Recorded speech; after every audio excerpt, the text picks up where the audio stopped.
All right. Hello and welcome to Action Greensboro's The More You Know GSO. This is programming that celebrates Greensboro and also teaches the community about things some may not know about the city. My name is Candace Martin. I am Operations and Communications Manager for Action Greensboro. Today we'll be having a conversation with artist Radcliffe Bailey, who will share his vision for the Freedom Cornerstone, his inspiration, his ideas, and how he hopes the Greensboro community will interact and respond to this piece. The Freedom Cornerstone is the fourth and final cornerstone for the downtown Greenway. The theme of freedom is inspired by the city's role in the civil rights movement, especially in the nonviolent protests of the pivotal 1960 Greensboro lunch counter sit ins that served as a catalyst to the larger movement.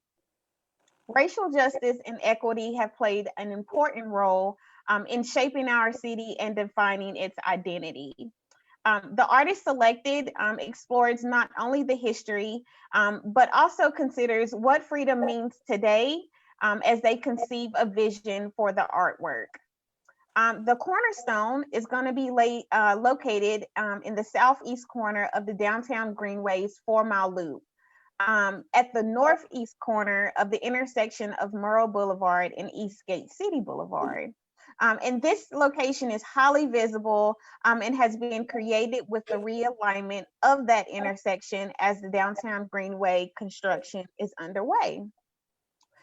In addition to the artwork, the artist will be responsible for the design and the entire site and will oversee its installation, including landscape features, lighting, walkways, and paths.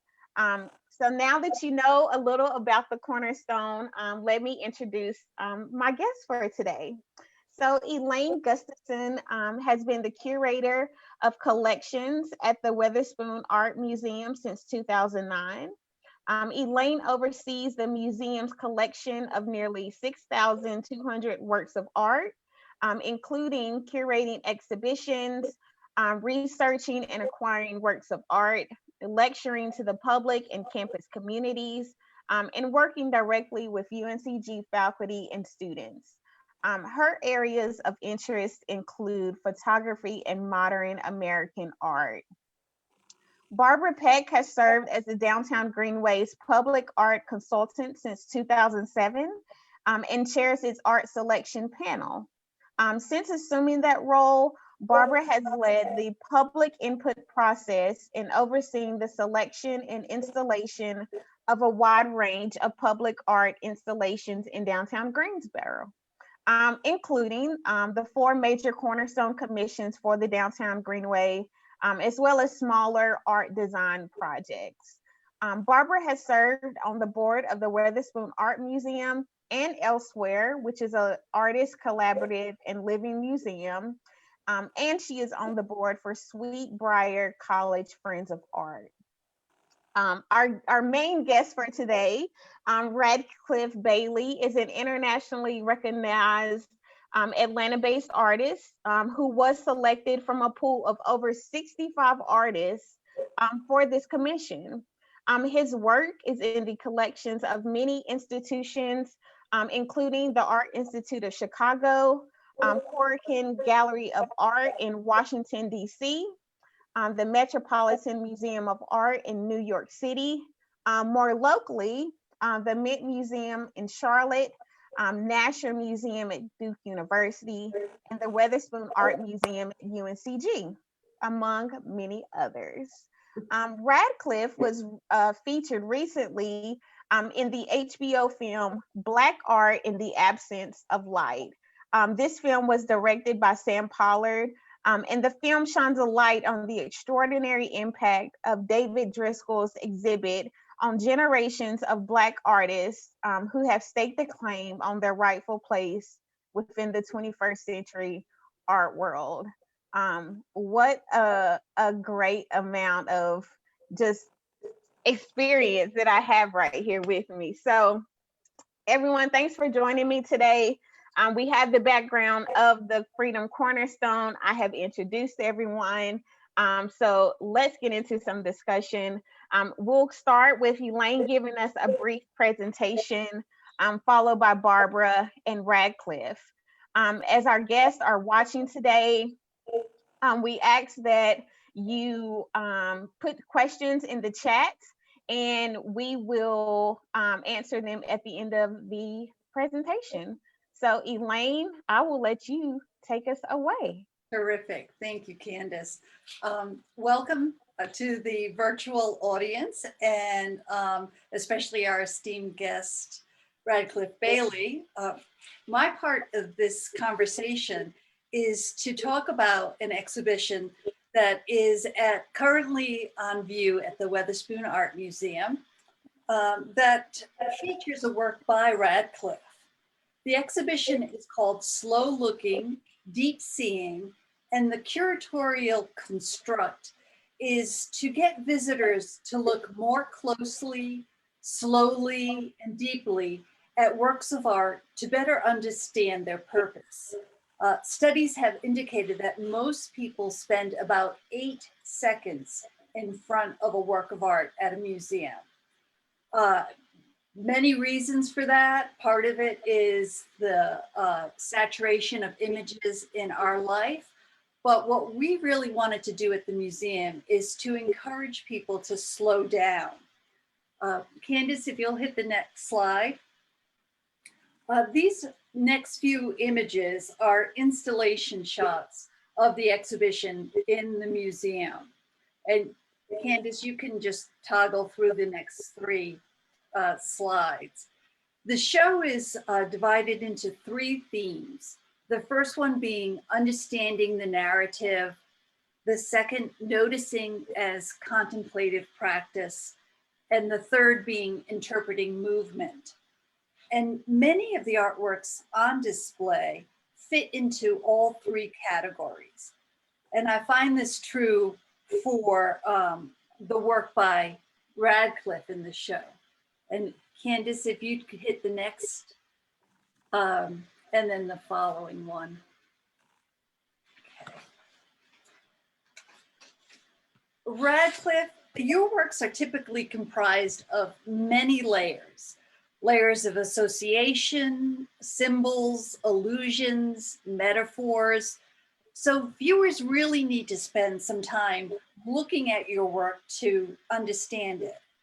Can you describe some of the visual elements that are in this work currently on display at the Weatherspoon?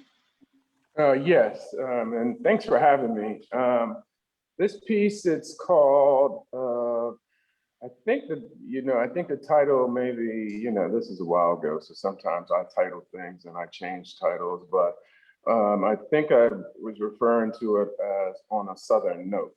On a Southern Note really refers to sometimes I think I'm doing work and I'm creating somewhat of a visual soundtrack towards some of my thoughts. On a Southern Note is based on people traveling from the south to the north, but also, with this one in particular is really about those crossing the Atlantic during the slave trade routes. And so throughout the piece, you see arrows, but it's also painted with indigo in certain places. And the indigo refers to crops that were used during slavery. And the piano keys are part of works that I've been doing that have been based around the sea and the fact that, we have this one thing that divides us from different places, but also it connects us as well. And for me, music has always been like the key that connects us also too, based on rhythms that we respond to. And music itself is like, it's a very joyful noise that I enjoy. And these are piano keys that are up under it that turns into waves. And piano keys were piano keys that I had collected throughout the years. It's also inside of a box, and it's not a frame. I don't refer to it as a frame. I refer to it as a medicine cabinet. And the idea for the medicine cabinet was whenever you're sick, you get something to make you feel better. But for me, whenever I feel a certain way, I go towards memory, and that memory became a form of medicine for me. So it's based on that, but it's also based on Congolese figures from Congo, and they would have these kind of glass stomachs within these body figures, and some of them carried medicine on the inside of them, and the glass was meant to repel. So it's a combination of that, but then also like I use old photographs, but I also see myself as sitting in between like two different worlds. One world of things that are tangible and another world of things that are not tangible. So sometimes I'll use something like a photograph that's tangible, and I kind of see myself sitting in between those, that being space and the sea as well. And throughout the piece where you see the arrows, but behind the arrows, they're like wires that are constellations of like the North Star and the Dipper. And so it's also thinking about how people will migrate by using the stars. And it's just been a theme that I've been kind of on for quite some time. And I kind of see myself as every single piece that I do is like a page in my life in terms of its own personal, like my personal diary. Over top of that also are like squares, and the squares are really referring to quilt making as well with constellations. So that's a little bit on the piece. That's a little bit, that's a lot. Candace, if you could go to the next image, it's a detail. So I wanted you to have the overview, but I find this detail really interesting because of all the various layers, again, of just the making of it. There's the foreground of, as you said, of that glass in front of the medicine chest, but there's paint, glitter, arrows. At the very bottom is the piano keys. Can you talk a little bit about all the different materials that you're using? There's a boat that has been transferred onto the support, but then there's crayons, there's glitter, there's paint, there's really just an assortment of materials. Yeah, I'm kind of, well, one thing, in terms of like my background as an artist, I studied painting, but I also studied sculpture. And I've always considered myself more so a sculptor than a painter, but I felt as myself as a sculptor who paints. And so the way in which I work or paint is very loose. I believe that, we never make mistakes. I learn to live with every single mark that I make. And it's, in terms of materials, sometimes let's say like a material like glitter. It's, when I was in college, I used to use sequins. And the reason why I use the sequins are really based around, I was very fascinated with Africanisms that exist in different parts of the world, be it, throughout the slave trade. You think about, in Haiti, the Haitians, and, coming from an area like, be it Benin or the Congo, and they, would use like to make these Haitian flags, and they would use these sequins and the reflections and the things that have shine, where things were meant to repel. So that's one of the reasons why I use that, the glittery kind of surfaces at moments. The other ones, and you can kind of see the arrows were really dealing with, around the Bermuda Triangle, be it like the currents, and be it like following the currents from the windward coast. So it's all that kind of combined together, trying to create my own story about it. And I would often, there are other works that I make where I paint on top of sheet music, and I would use classical music. And I always felt like I used classical music because part of it was like a riff on, American classical music is really like African American classical music, classical music in general, in the sense of it's created in America, and that is jazz. And so there's that reference to it too. So that act in that way in which taking something, a different kind of instrument, and turning it into something else. And I think that there is a practice that, we do in the African American community. Sometimes we take something and we transfer it, we turn it into something totally different. And so, it's that, but then it's also, there's that I referenced that I mentioned earlier, that quilts and the quilt making. And that was like, something that was really about the fact that people use quilts as a form of like comfort. So we look at like the practices of African art, or using objects that had a certain purpose, be it like medicine in a particular way. And so there's a lot of that thought kind of going on back and forth while I'm using the materials. And those are use of oil sticks, and there's indigo dyed in it, and then you can see in the background there's screws and wires that are meant to mimic constellations. Right. A lot of your works deal with historical events or themes, and how do these narratives relate to contemporary people looking at the works? How do you bridge the historical aspects of it with contemporary life?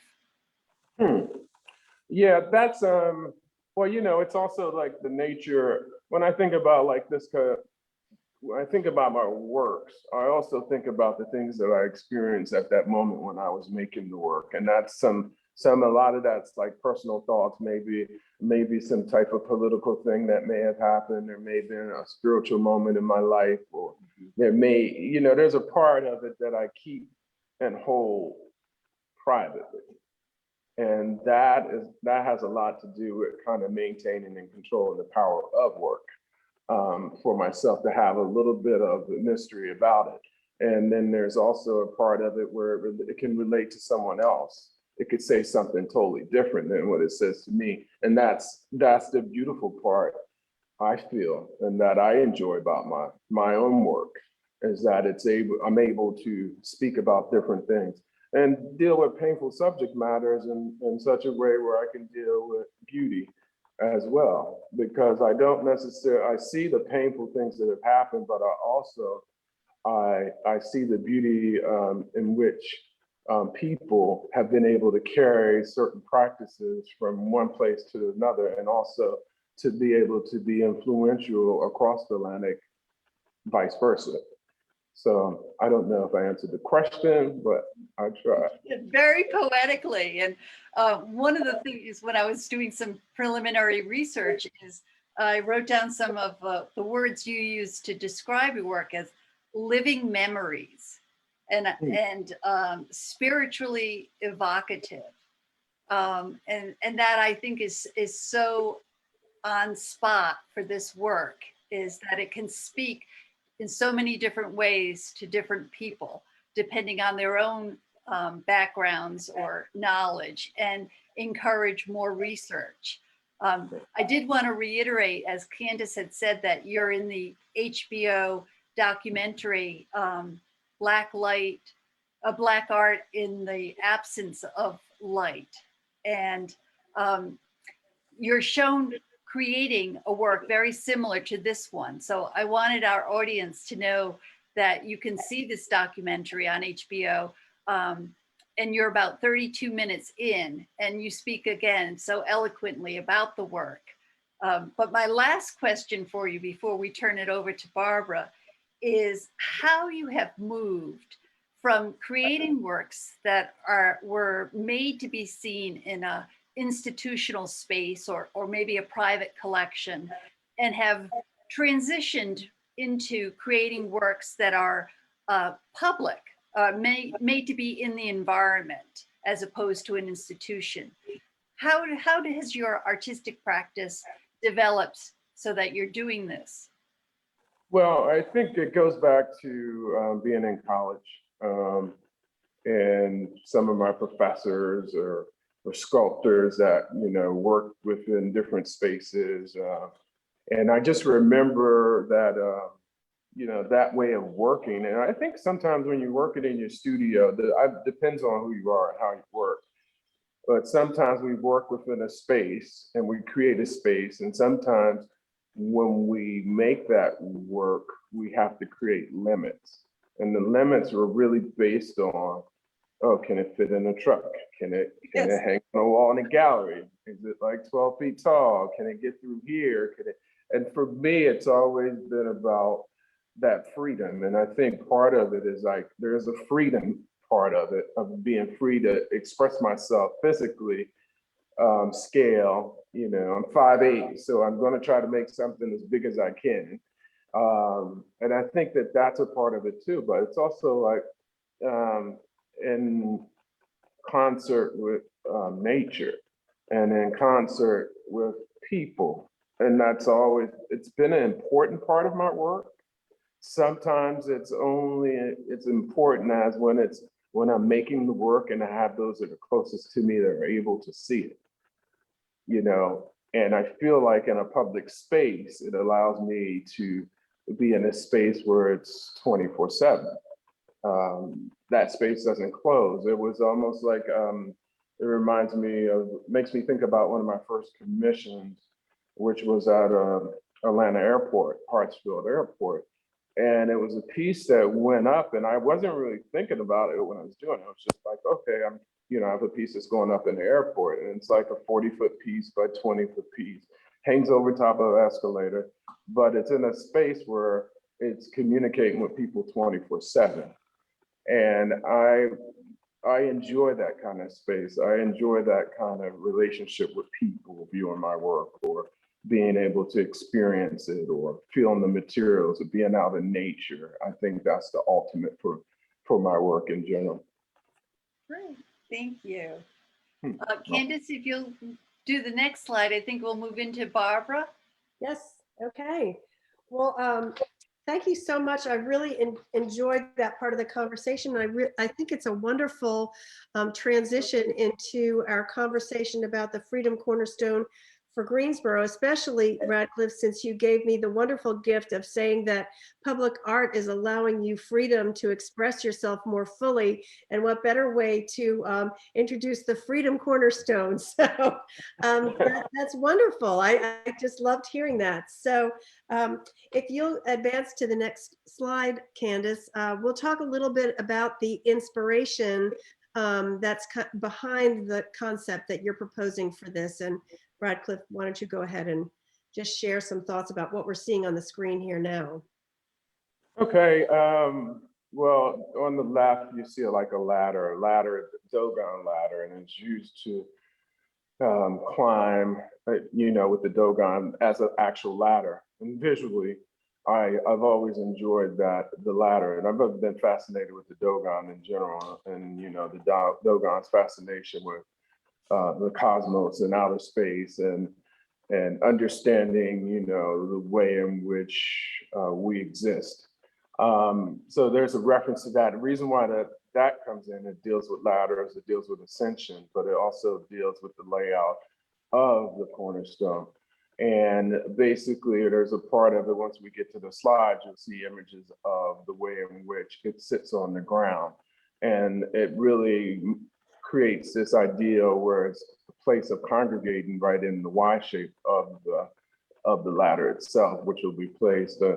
And then right next to that is a reference to tabby, which I've been working with lately in terms of the material. Tabby, which you see throughout southern parts of the United States, and how it's kind of come from different parts of Africa and different parts in travel. And we're really dealing with tabby as really like the use of the oyster shells and creating them as a structure, as well as like you see the granite. And I'm thinking about the granite in terms of like the history of granite and those granites being cut and the time period that they've been cut. And then also there's a reference to monuments that have been made with granite. And, just like in the earlier pieces where I'm talking about my sculptural stuff within the painting, I use piano keys, and I'm kind of looking at the granite in the same way as a material, and also as the tabby as a reference to the history and a certain time period, a certain riff, a certain sound. Right there right above is like a neon star, which will be on top of the actual piece that I'm making, which is actually a railroad track that goes almost 30 feet high in the sky with a concrete base that's like 10 feet tall. And at the top of it, you'll have like a North Star, which refers to my thoughts about freedom as something in terms of migration. And the railroad track goes up into the sky. And sometimes in my work, the railroad track turns into a DNA strand, which refers to that sense of freedom of understanding one's makeup. And how freedom does one feel after they know exactly who they are. The sign on the right, which refers to the Magnolia House, which is right across from where the sculpture is going to be. And we're referencing to that neon sign that was once on the Magnolia House, as well as making somewhat of a reference to that with the sculpture of the railroad track that runs into the sky. So there's a kind of play between the two and thinking about freedom, but then also thinking about those who are on a journey, migrating and, be it playing their music or performing as athletes or just travelers moving throughout the times. So yes, these are some parts of the inspiration, as well as, I guess we can go, next slide? So COVID has limited the kinds of community engagement we typically do for our Greenway Cornerstones.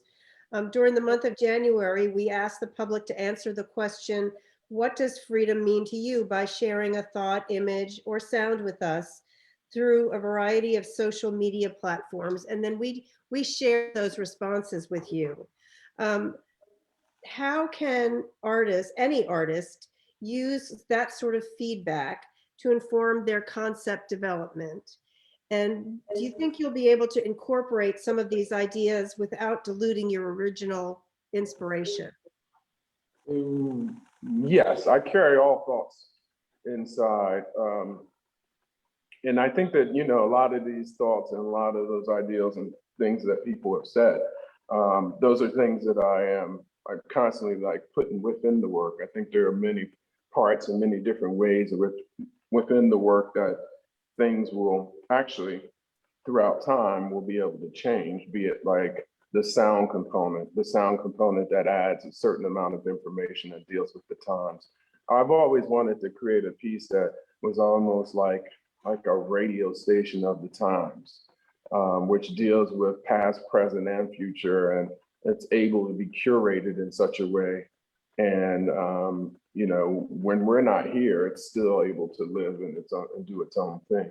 So yes, there are so many ways that I like to incorporate those thoughts of sounds and, those, people walking down the walkway and being able to interact with, be it like the landscaping of the landscape architecture of it, be it like thinking about like the plants that were along the trails, the native species that were part of, the Underground Railroad.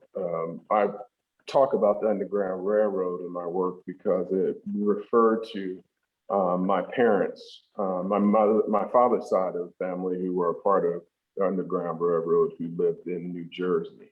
And I grew up in Atlanta, but I was born in New Jersey, and 97% of my family is up towards New Jersey. And they were a part of the Underground Railroad, so I refer to that. So there's a lot of like crossing and dealing with like my personal thoughts, but I like to put in my personal thoughts and put it in and make it so personal that it becomes universal enough that it can address a lot of different people's thoughts. And I hope that it does it. Well, great. So here we're seeing a sketch that you did in your studio of your concept for the Freedom Cornerstone. And so maybe you could just talk a little bit about this and share your thoughts. It's a quick sketch. It's a sketch that's based on a thought, and it was, you can see the concrete shape that's down below. You kind of see like a little figure I drew down there. I don't know if it looks like a figure or not, but yeah, that's one of my little drawings. And it's a shape of a boat, and it's meant to be as if you were walking around the side of a boat or a dock, a boat that was dry docked. And that kind of reference to a different kind of travel by sea, and the other one that referenced by land, and then the ultimate one is by the stars. And so it's a combination of all those different thoughts, and with the neon star on top. And that was like one of the ideals, you know, in the beginning of the piece, and to place that shape within the Y shape of the piece, which was the Dogon ladder. And you could go to next. Yeah. Please talk a little bit with us about how you hope sound will be part of the Cornerstone. That's one of the things that you had talked about wanting to include, the importance of music and maybe some narrative language or poetry. Maybe share a little bit about what your thoughts are for including sound. Right. There, you know, in the beginning of the project, you know, there were a lot of things that were going on. And then, you know, be it like there were protests, you know, we were in the middle of a pandemic, and thinking about like spaces, and there were monuments being taken down, and for reasons that were, you know, important to other people, that those monuments came down because what they represented. And I kept thinking about, there's like a way in which I never thought of myself as making art in these times, in this moment, or responding to current events. I usually respond to events in the way in which they refer to the fact that we tend to repeat ourselves over and over, and we don't learn from our past experiences. And so with this, I think about sounds, I think about, you know, civil rights leaders speaking, I think about poetry, I think about, you know, music as a way in which heals and gives information. I think about those people who have shared certain thoughts. I've always been influenced by like the Thelonious monks, who play music in such a way that they don't have to, there doesn't have to be words to it. There, you know, you don't have to have anybody singing in a particular way or having a message in a particular way, but you can feel the mood, you can feel the energy within it. That is a very creative energy. I was always influenced by like Max Roach's "We Insist," which was Abby Lincoln sung on it. And I remember thinking about, you know, protest, and some of my earlier works where I used like John Coltrane's music, Alabama, which was dealing with the 4 little girls who died in the church bombing. As well as like, I have friends who I collaborate, one in particular, Taurus Mantine, and he basically is a jazz musician who I've collaborated with since like '94. And I'm also looking at different people who I've known throughout history who've done like reenactments of important moments in life. And I mean, historical moments. So I'm going to infuse like a bunch of different thoughts when it comes to sound, but I can kind of consider it like a little soundtrack or like a radio station that refers to freedom and refers to that thought of freedom. So that part of it is something that is being constructed right now as we speak. So there's a lot of different thoughts towards it. Yep. And there are a lot of different ways of doing it. I've done some other ones where I've actually used the sounds of burning fires, and used the sounds of the ocean, used the sounds of trains, and also kind of conducted it with the sounds of cicadas, but work with like a musician. This one musician in particular was his name is O'Corey Johnson, and I worked with him and put together some stuff. So I'm trying to like work with amongst some of the sounds and the people that I work with. And I always feel like it's important to listen to nature itself speak to you as well. So, and that will have access through which we're trying to work on now, which you'll have access by way of your phone. It won't, I don't necessarily see this as like in the public way where there are speakers that are built around the piece. I think what it is that I prefer to have people to have access to it. As times change, devices will probably change as well, and hopefully that will change as well. Right, and I'll just share with our audience that we are kind of doing some research behind the scenes and what sorts of technology is out there to allow either like a GPS-based sound experience that would change as you travel throughout the site, or maybe just a soundtrack that lives someplace that you could download and play as you walk along. So that's all kind of the things that are happening behind the scenes, but ultimately looking to get sound incorporated in a really wonderful and I think meaningful way. So I'm excited about that. Okay, so here we have architectural renderings of the artwork itself within the site, and maybe describe what we're looking at here, Radcliffe, and talk about the materials you plan to use, although you have mentioned a little bit about that, and how the artwork will be viewed and experienced both from the road and from within the site. And maybe, Okay. yeah.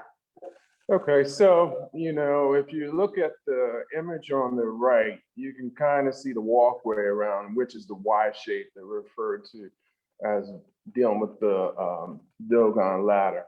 And as you see, there's a wall that wraps around, and that wall itself is like the sides of the ladder itself, and it operates almost like a retaining wall. But there are plenty of areas that are going to be dealing in terms of with the landscape architect to operate within, which are not exactly on these drawings particularly. So, but there are spaces that will exist. Some of the walls are of certain heights where people can sit on top of them. I see them almost like a square, like a market. I mean, like a place where people can congregate, be it to discuss. I mean, I like these kind of like amphitheater kind of spaces where a concert could happen, or people could engage. I put the star in the center of it because I'm thinking about it as like a marking.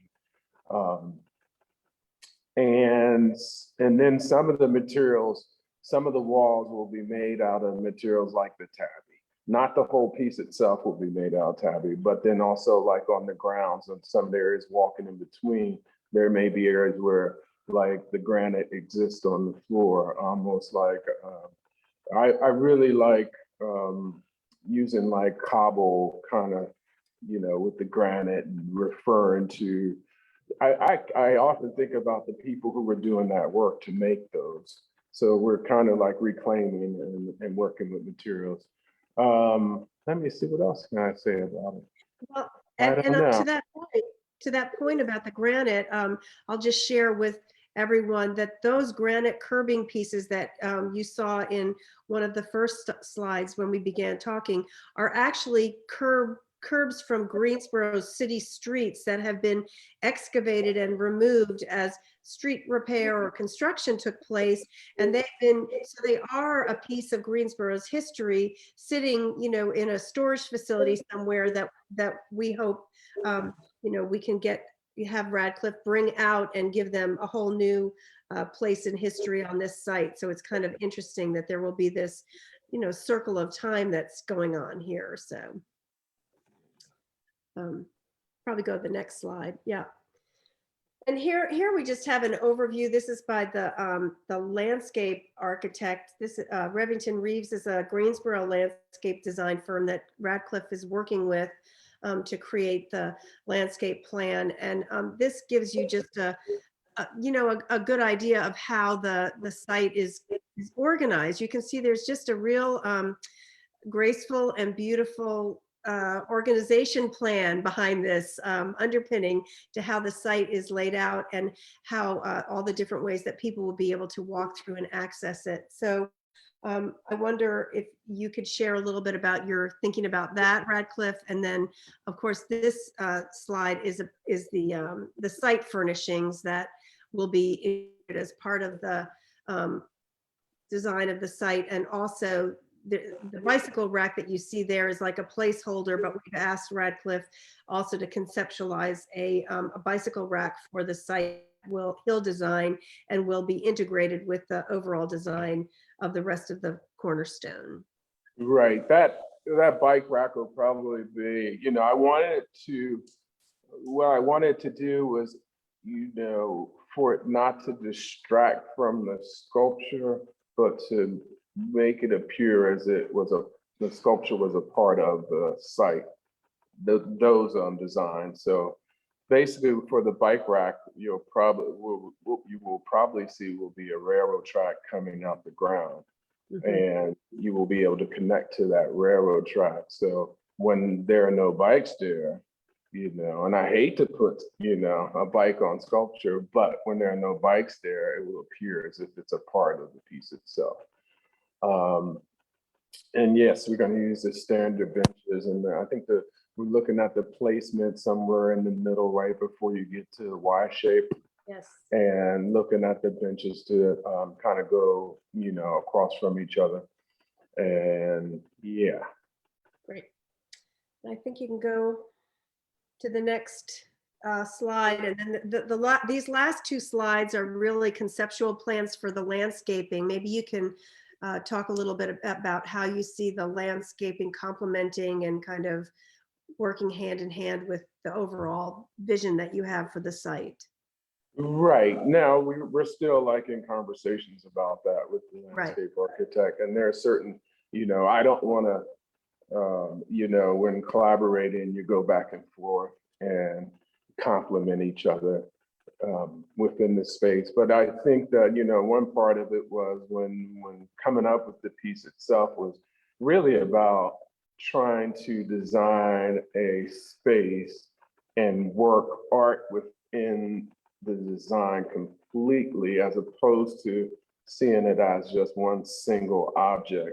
And so conceptually, it was really, from the beginning, it's always been about how to play with space. And for me, scale has always been important. So right now, it's like, like we all have been lately, those that are at home during the pandemic, there've been a lot of times we've been outdoors and we've been spending time with, our hands down in the earth. There's one side of me that thinks about those things, that thinks about certain kind of plants that, relate around the Underground Railroad, but also just beauty and color and space, but then also seeing it in a very minimal way and understand the simple things about it, No, I don't think there's gonna, I think about it sometimes like it would be nice to have a magnolia tree, but I'm not going for the magnolia tree. Yeah. But that's not completely up to me. It's just really a conversation that we go through back and forth and we discuss it. But I'm excited about that part. I think the next slide is about trees. Yeah. Yeah. Right. And adding trees, some trees to that space would be quite beautiful too, to give some shade and relief. So, right. Okay, well, that brings us to the end of our slide presentation or our visual presentation. I don't know, Candace, if you've been monitoring any questions. Are there questions out there that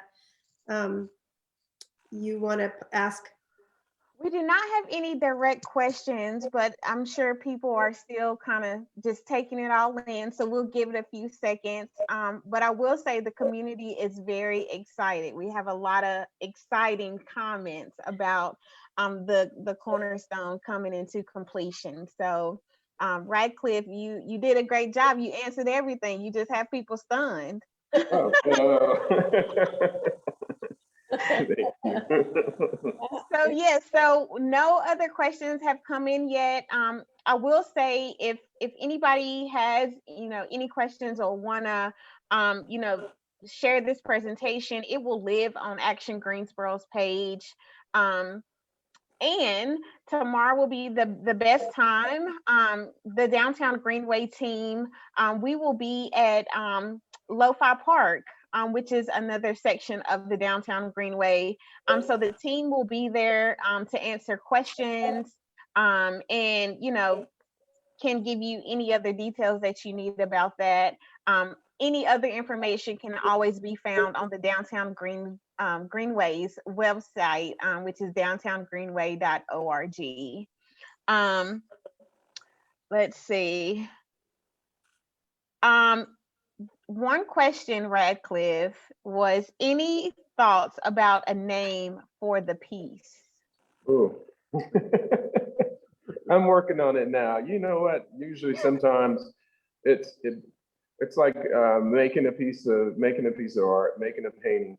Sometimes, for me, it's a very loose process, and when the title comes, it usually comes right at the end, right when the piece is going up. And part of it is like being able to walk through the piece and let it say what it's going to be called.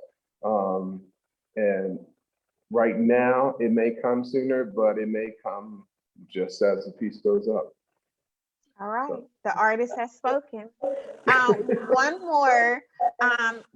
People love the idea of the railroad track as a bike rack, but they are curious, will the ladder be straight or kind of like twist, or what do you have any thoughts about that yet? I'm not yet. It may come out the ground a certain angle. It's not necessarily going to be straight. So gotcha. That's something that I'm working on in the studio. So once that comes, I will let you guys know. Cool. We can't wait. Barbara Elaine Radcliffe, any last minute thoughts or comments? Well, Radcliffe, I'm just curious, how long have you been working on the idea for the cornerstone? Well, probably, I'm losing track of time just based on I know, right. So I would probably say about maybe a year, maybe a year and a half, year and a half. Yep, year and a half. A year and a half. And sometimes when you work on stuff like that and you have a thought and you've been working on it X amount of time, you do want to change and you want to add and you want to subtract. And, that's just part of the push and pull. That's part of the push and pull I love and I enjoy. But pretty much where we are right now is where it's going to be. There may be little small elements that may become a part of it too. And Radcliffe, we kind of touched on this earlier before we went live when it was just us. But is there something about Greensboro that made you want to work here? I think it's important. Like I'm from, I live in Atlanta. We don't live in, I would say we don't live in the major art hubs. So it's always been very important to show our existence in certain parts of the country, because I think that the more we do that, the more we're able to influence and inspire those younger artists that can see that, we don't necessarily have to go for the big museum over here.